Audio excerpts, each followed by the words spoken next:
You're listening to Privacy and Security Insights, brought to you by Piccaso.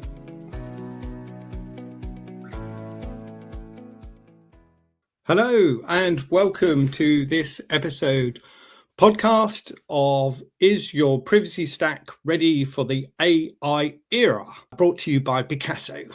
Kindly sponsored by Responsum. My name is Steve Wright and I'm your host today. So my guest today is the CEO of Responsum, Alex Van Cauwenbergh. He is here today. Now, I asked Alex before we got on this call, what is your bio? And he sent me this wonderful bio. So I'm just going to give you this quick synopsis about our guest today, Alex. So most people only think about privacy when something goes wrong. Today's guest has built his career making sure organizations are prepared long before that ever happens.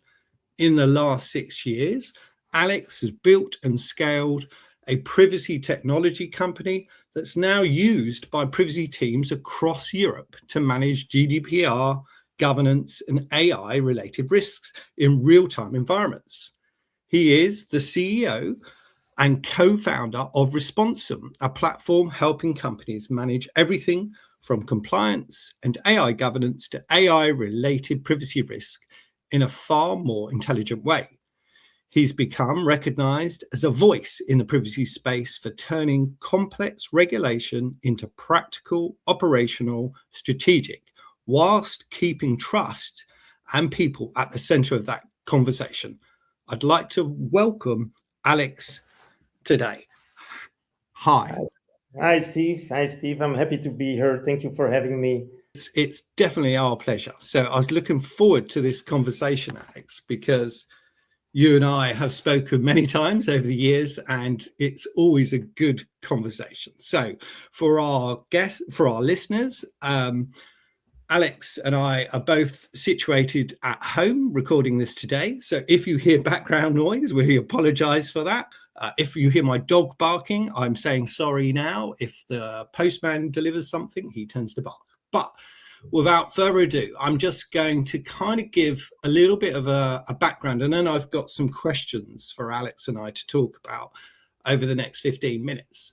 So we know that there are growing pressure on privacy teams, and why manual program management is just getting harder and harder. We also know that there are a plethora of privacy tools out there, but let's be honest, most of them still fall short. So now, like me as a DPO and many of you listening today, how can AI support us in this work? How can it support us, our legal teams, in terms of risk, evidence, making sure that audit trail's there and reporting?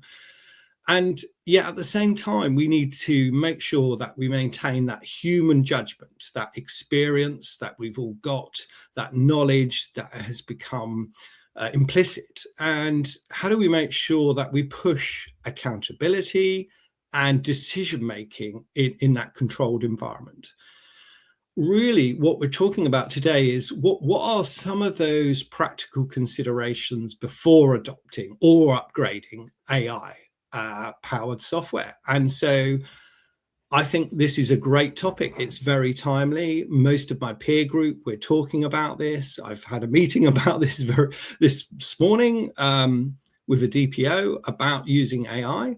So my first question to you, Alex, is where are privacy teams really feeling the greatest pressures today? Is it the number of DSARs? Is it the complexity of DPIAs?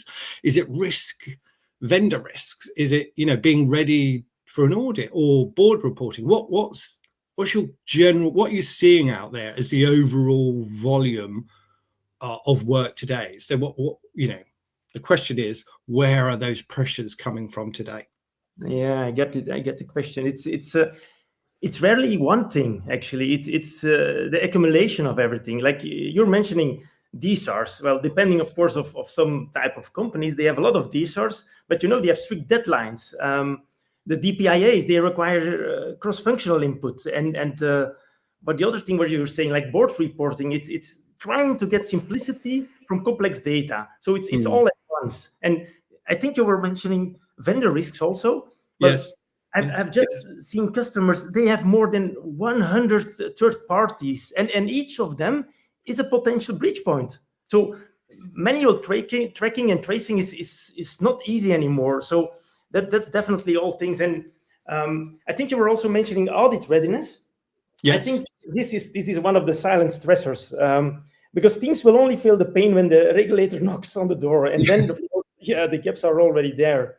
Yes. So what I see today is that the root cause is some kind of a resource mismatch. So what I see, the regulatory expectations, they're growing faster and faster, and actually the privacy teams' headcounts are not, because some companies are seeing that more as a commodity. So privacy used to be a compliance checkbox. Let's check it and ready now. And while now I see it's more a continuous operational function, and teams are not always ready for that. Yeah. No, brilliant. I thank you, because that's a great opener, isn't it? I mean, I thought, your point about the readiness, we coined a phrase, defensible position, being ready. But how do we test that? And our third line, internal audit and external audit, they're always breathing down my neck. They just constantly asking me to report on this and report on that, and it's almost feels like it's a full-time job. Managing that is an important part of what we do, right? It's the feeling of are you in control? Actually, are you in control? Not knowing that, because there are so many things you have to do. So you always are having the feeling and this pressure, like, am I in control today? Even if an authority would come by or something would happen, a data breach, am I ready for it? So yeah, that's actually it. Yeah, no, that's great. And I think what we're talking about is volume. We're talking about complexity, as we alluded to. I like the example of 100 third parties. That's a real challenging area. Where I've been DPOing at the moment, we there's again sort of 80, and we had to do the analysis to work out what were our most critical third parties, right? Because the volume is just too great. We can't look at everything. There's just not enough of us, not enough time. So choosing where you focus your time is a constant struggle for most DPOs that I work with.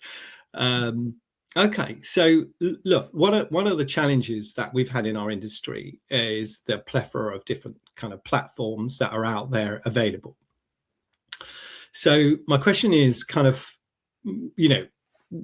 they're still, we've still got these. Some of them are inherited, some of them have been around longer than others, but we still struggle to connect the dots.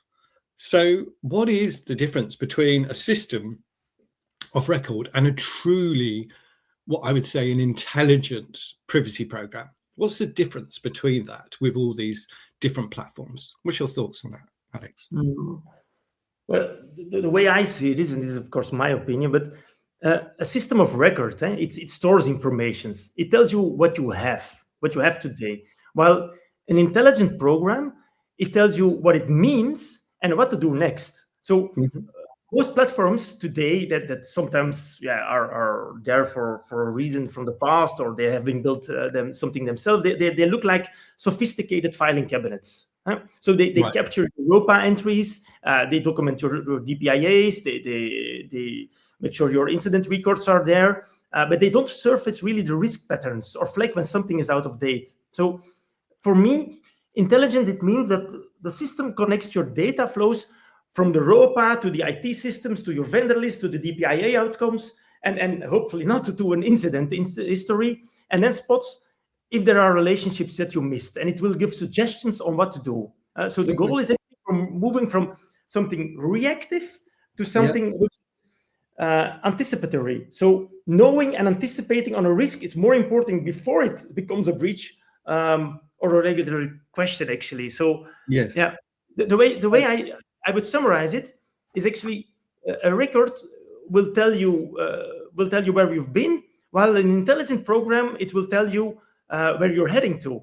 and whether you should be worried. Love it. That is great. Thanks, Alex, because you just nailed it. I mean, that is actually, from reactive to proactive. So, the panacea of where we all want to get to, from sort of firefighting and operational pressures on us, into that proactive way. So I totally agree with you. So fantastic. My next question then sort of poses, in this era of AI and promises of greater functionality and intelligent decision making, and faster, obviously, and more volume. Where do you think AI can make the biggest difference then to the privacy teams today? Where would you say AI could really help me in my DPO function? So where can AI make the biggest difference? Well, I think the practical wins, you shouldn't look for them in the most futuristic way. It's most of the time, I think, in the repetitive high volume tasks, because they are eating the privacy team's energy. So some use cases I've seen is like you start with the ROPA, your resistive processing activities, a gap analysis. So what is not up to date, what might be wrong? And out of that, you can start creating automatic assessments, the DPIAs, PIAs, and then this should result in more detecting risk in advance and making sure that everything is related to each other. And based on these things, what I've seen also is you can coordinate your privacy team, and you can even start creating tasks and follow up on that. So for me, AI's biggest win for the privacy teams is not really in the dramatic stuff. It's getting actually the Monday morning admin out of your way, so the people can do the work that actually is required by a human intelligent being. We become victims of that admin. So, it becomes a job in itself, right? Just to keep on top of it all and can be producing it. So, that's great. Thank you. And I mean, I suppose the question then becomes, where do we add value as the wet stuff, the human part, in terms of that judgment? What's your thoughts about where do we keep that human judgment in?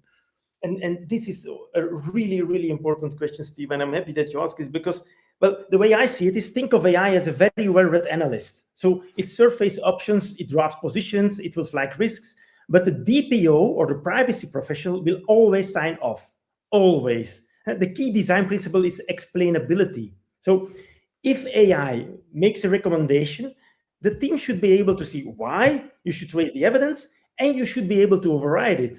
So, because, GDPR, UK GDPR itself, it requires accountability, and you can never delegate to that model. It should be always human review. It's not an optional thing, it's a legal requirement. So make sure that you build your AI in your workflow to give you first drafts, to give you a flag raiser. It's not a decision maker. The human is always the last mile, and that's not a weakness. It should actually be the whole point. So make sure that everything is documented. AI should make DPOs more confident, not dependent. So the best implementations, they give people a better information to make better decisions. But the person will always make the decision. Oh, yeah, definitely. So my final question then is, what should privacy professionals ask before they adopt or upgrade to AI-powered privacy software? What would you say was your top tips and your thoughts on that? Well, do it in a responsible way. The first question that they should ask is, where does my data go? Is it used to train the model? Is it stored outside our jurisdiction? Because this is really important, and people tend to forget it because they get so used to what it is doing for you that they forget where is actually my data going, and there are many mistakes made in this area. Another thing is, and that I was already referring to it, how does the AI explain its outputs? Can you see the reasoning, or is it a black box? Because it's something new, explainability. It's a non-negotiable thing for legal teams. Another thing, does it integrate with your actual workflows? I've also seen people doing, okay, Right. this is already, now make an export to Excel, and then you put it in your AI. No, this is not what it should do. It should be integrated, and everything should be ready for it. And then maybe a last one is like, is it actually built for privacy specially, or is this AI actually a privacy feature on a generic AI tool? Because the difference does matter. Privacy has specific legal structures that generic AI just doesn't understand natively. So the question isn't, does it use AI? Because everybody will say yes. The question is, how does it use AI? And can you trust it with data that isn't yours to lose, actually? Yeah. No. And there you go, Alex. That is a fantastic end to a very packed podcast. We sped through that really fast, but I think, you know, we really nailed it nicely, or you nailed it nicely. So thank you on behalf of Piccaso, and obviously thank you as the sponsor, Responsum. We are back soon for more podcasts, so tune in. Don't forget to visit us on www.piccaso.org. Thank you, Alex, for today, and look forward to speaking with the audience soon. Take care for now. Bye-bye. Bye-bye.